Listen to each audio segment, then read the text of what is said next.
Coming up, what star trades could the Nets target in the near future? How will Cam Thomas navigate this season? What will another Brooklyn tank look like? I'll answer all those fan questions and more after this.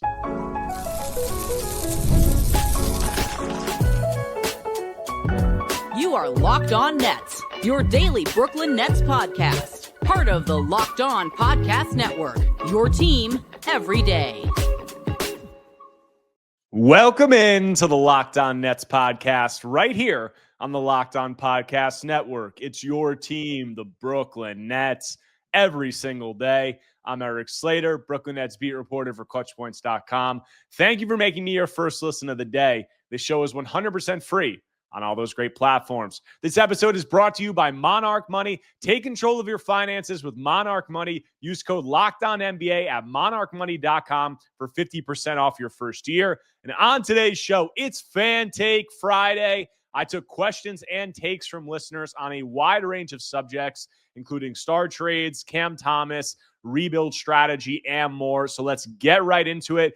Taking these in the order that they came in, no particular order. First question might be a topic for next offseason, but who is a disgruntled star Sean Marks might look to trade assets plus Michael Porter Jr.'s expiring contract for? Maybe Zion Williamson, Lauri Markkanen, Scotty Barnes, LaMelo Ball, or do you see Marks re-signing MPJ on a more appropriate contract if he has a successful 2026 season?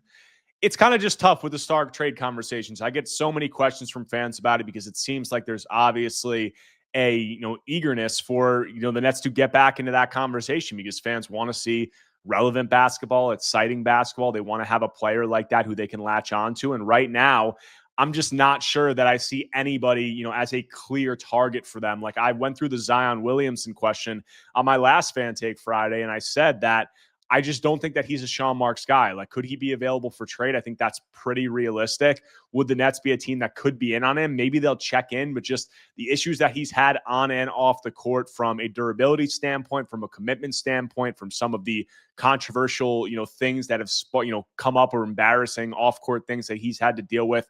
I just don't think that it's the type of player that Sean Marks wants to go after. The other guys you named, like Lauri Markkanen, Scotty Barnes, LaMelo Ball, like Scotty Barnes, I'm not crazy about his contract, and I don't think the Raptors are trying to trade him anytime soon. They're clearly, trying to compete, and obviously, like, there's a new regime there after Masai Ujiri got fired, but they made moves where they were trying to compete this coming season, so I don't think they're moving off of Scotty Barnes, who's like their young building block guy right now. Lauri Markkanen, I like Lauri Markkanen. I think he's a really good player. The contract extension that he got gives me a little bit of pause. Could he be a target for the Nets? Like maybe. He's young enough, but I'm not sure that he's a player they're eager to trade a lot of assets for right now and kind of expedite their timeline somewhat and pay him a large percentage of the salary cap. LaMelo Ball, I'm not a LaMelo Ball guy. I mean, I like watching him play sometimes. He has really exciting moments, but he just needs to prove that he can play a serious season of basketball. First, he's got to stay healthy. Hasn't been healthy in like 3 seasons now. And there's obviously just a lot of the aspects of his game need work, particularly on the defensive end of the floor. So I think I lean towards the latter of what you said. Do you see Marks re-signing MPJ on a more appropriate contract? Like, I think that's definitely a possibility. I think they could, extend him after, the next 2 seasons on a more reasonable amount. And then they could look to flip him after that, maybe keep him.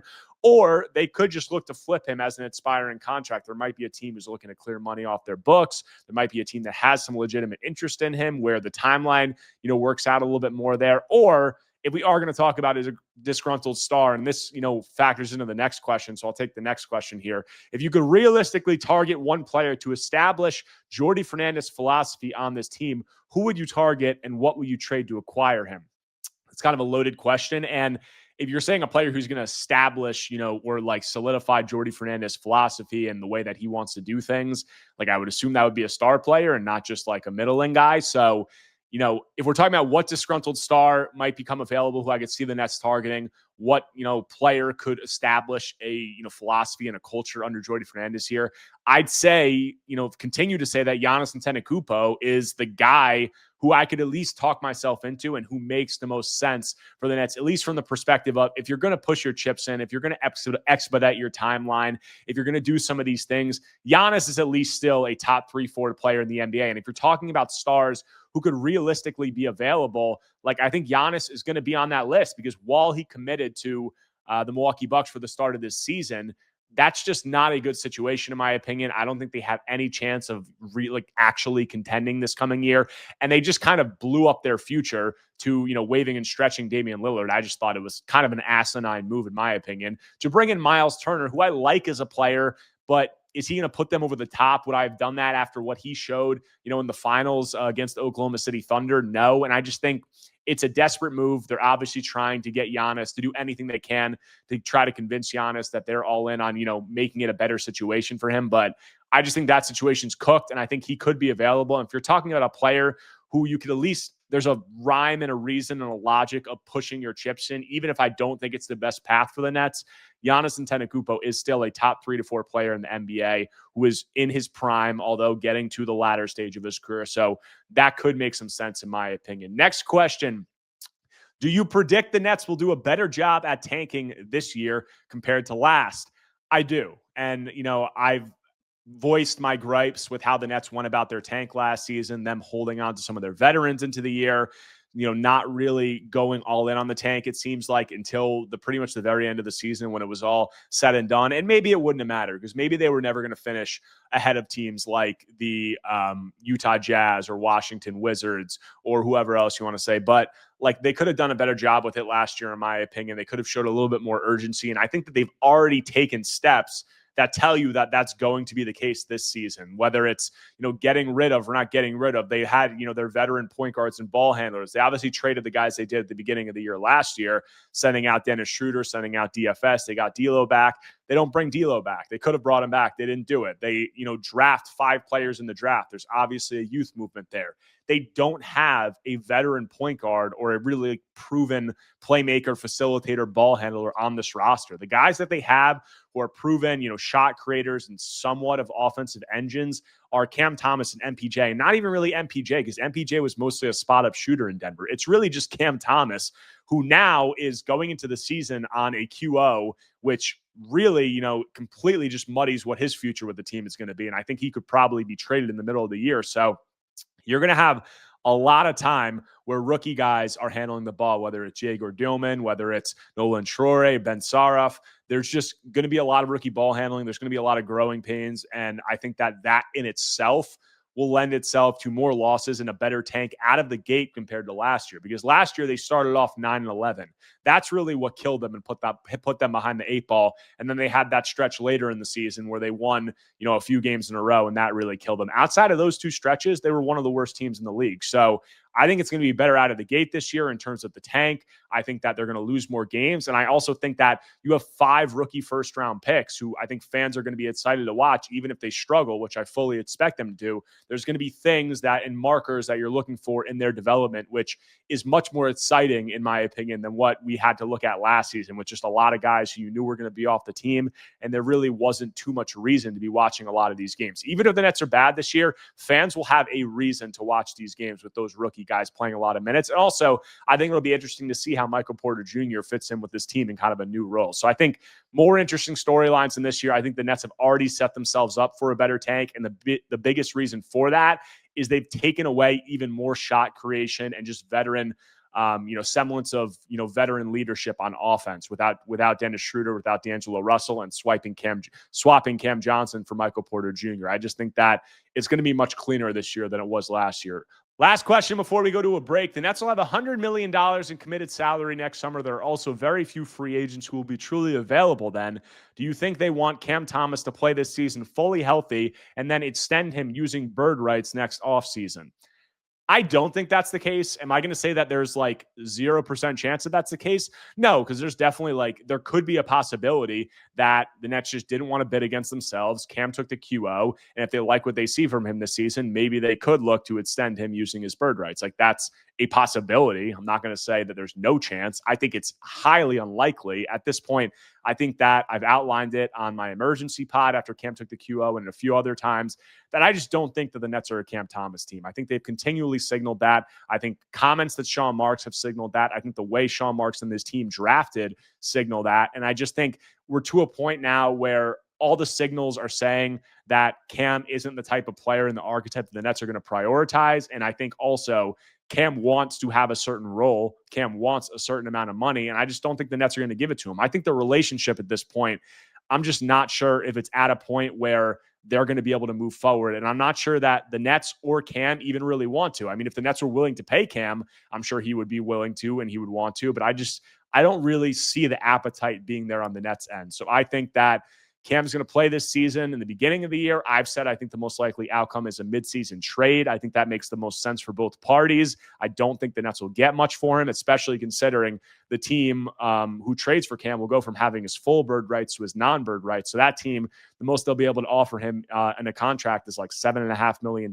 So Cam is probably going to change teams in unrestricted free agency next summer, regardless of whether or not he gets traded this year. And I just think it's the best path forward for both teams. I don't really see them re-signing him. And I could be wrong, but time will tell. We got a lot more questions, more Cam Thomas questions, more rebuild questions, and then also some potential roster cut questions. We'll have all that here on Locked On Nets when I continue the show after a quick break.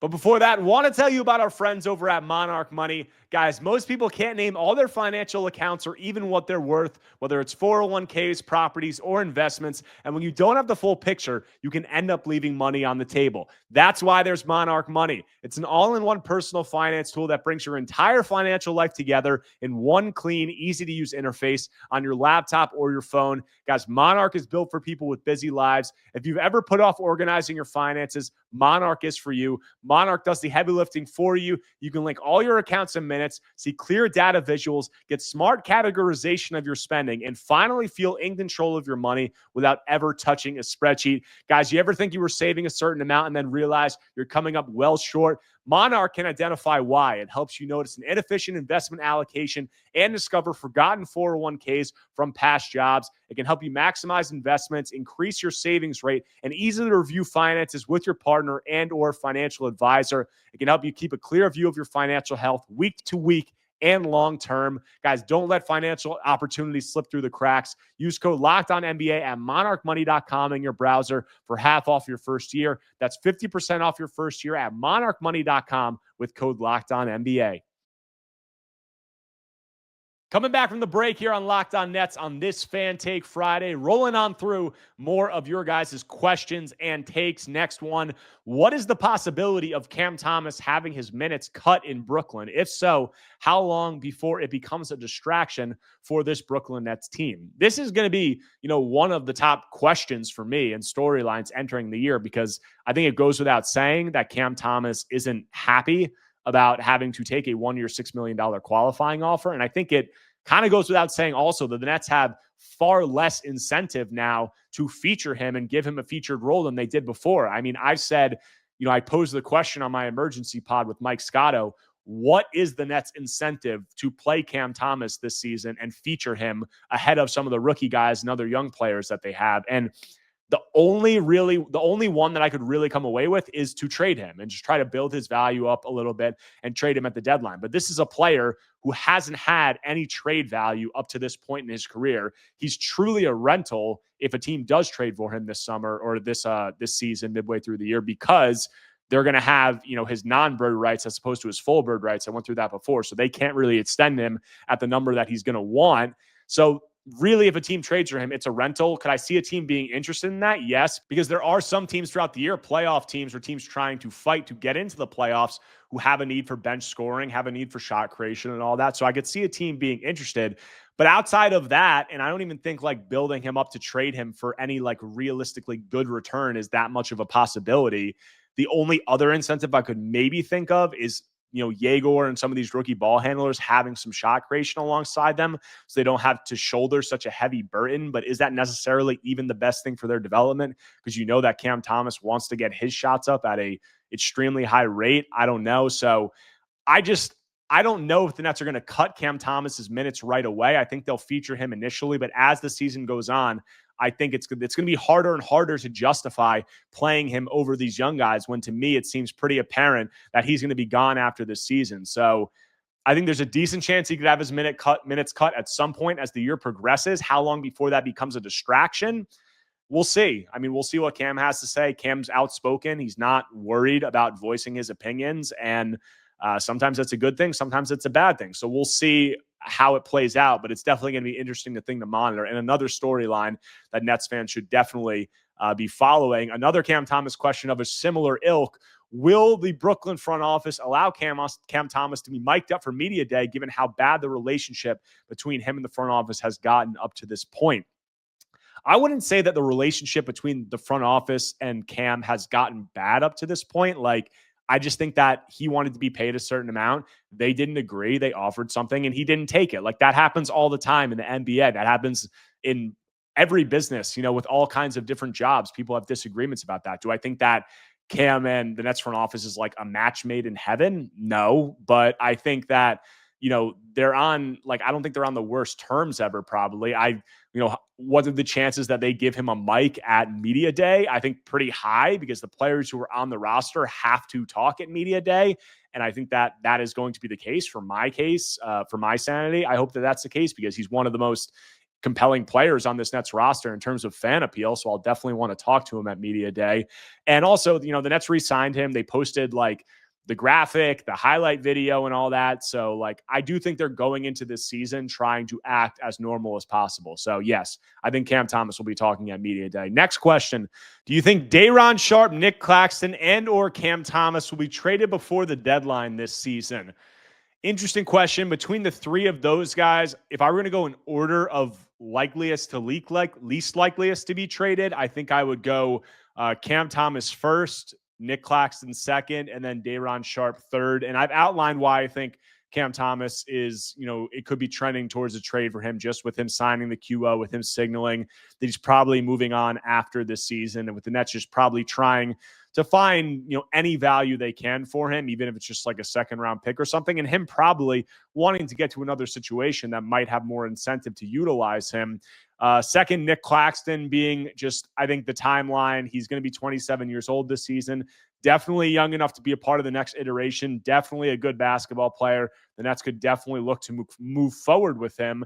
I'm not, I don't think it's all that likely that he's going to be traded this season. I think the latter 2 years of his contract, where it's descending more, could be more attractive. But you never know. It depends on how some things shake out in the beginning of half of the year. And I definitely think timeline-wise, it would be more logical probably to trade him as opposed to Day'Ron, who they just signed to a much cheaper contract, is much, 3-4 years younger than Nick, and is coming off a good season. So I definitely think like Nick is the better player out of the two between him and Day'Ron, but I just think timeline, it makes probably more sense to move on from him and see what you have with Day'Ron and some of the younger guys, given that they just made 5 first-round picks and kind of went all in on a rebuild this season. Last question before a break. Is our main goal tanking or developing the players we drafted? Because if it's the latter, signing Malik Beasley helps in multiple ways. Imagine the space our rookie ball handlers will have with Beasley and MPJ on the wings. Plus, we will be able to flip him come trade deadline.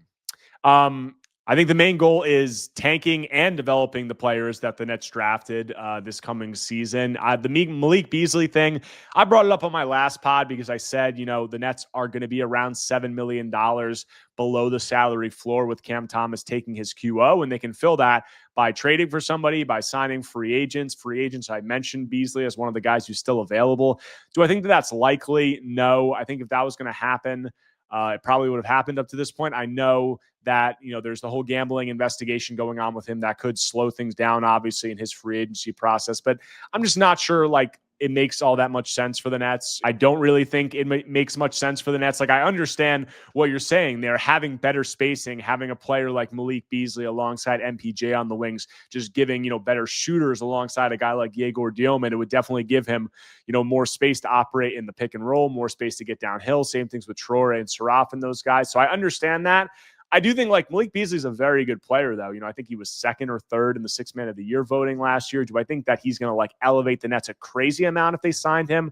No, but I do think they are still trying to tank this year. I think that cap space could be used probably in a salary dump to get some kind of asset. But I'm not going to say it's the worst idea ever getting Beasley. Maybe you can flip him at the deadline. Maybe in the meantime, he just helps out the rookies. But I think he'd probably be looking for another situation. And there's probably another team that would be more motivated to pay him, maybe with one of even the exceptions as opposed to the Nets. But the Nets are the only team with cap space. Can't rule it out. but I don't think that that's all that likely. I think there's other ways the Nets probably look to get up to that salary floor and spend their remaining cap space. We got a few more questions, a couple more trade questions, a couple roster questions, but I'm going to close out Locked On Nets after a quick break. But before that, want to tell you about our friends over at FanDuel. The NFL season is almost here, and FanDuel is making sure you're ready for kickoff with a can't-miss offer. Right now, new customers can bet just $5, and if your bet wins, you'll get $300 in bonus bets to use across the app. Guys, you use FanDuel. It fits however you like to bet, players, props, building a same-game parlay, or even jumping in live action as it unfolds. It makes every game even more exciting, whether you're watching your team or just keeping an eye on your fantasy lineup. And lastly, it's quick, easy, and the best way to add a little more energy to your Sundays. So are you ready to play? Download the FanDuel app now by visiting FanDuel.com to get started. That's FanDuel.com to place your first $5 bet. Coming back from the break on this Locked On Nets episode, Fan Take Friday, closing out the show. Got 3 more questions for you guys. Next question, who is the main target salary dump for the Nets next season? It's tough to say if there is one. On my last podcast, gave some possibilities. I said, Andre Drummond and Kelly Oubre, 2 guys that the 76ers are reportedly trying to get off in order to create some space to sign Quentin Grimes or re-sign Quentin Grimes in restricted free agency. I could definitely see those guys. I could definitely see Anthony Simons, another guy that I talked about, with the Celtics. I think that would probably happen more towards the trade deadline, but I know that the Celtics are probably going to try to be looking to get under the first apron and the luxury tax. Simons is an expiring contract, a guy they've reportedly shopped around the league since they acquired him from the Portland Trailblazers in that Drew Holiday trade. So those are some guys I could see. Are there other guys who could pop up? We'll see, like the Haywood Highsmith thing. I think a lot of people knew the Heat were going to be trying to get off money. I think there's less and less teams that are trying to get off money at this point. But when we get to the trade deadline and some teams have a clearer picture of where they're going to be at as the season progresses, I think that you'll gain more clarity on some of the teams that could be looking to get off money, reshuffle their books, and that'll give you some more clarity into who salary dump guys could potentially be. Next question. Do you think Ricky Council makes the roster? What can he bring to this Brooklyn Nets team? I don't think Ricky Council makes the roster. I mean, if you look at the Nets roster right now, they haven't even officially announced the signing. I'm sure they will soon.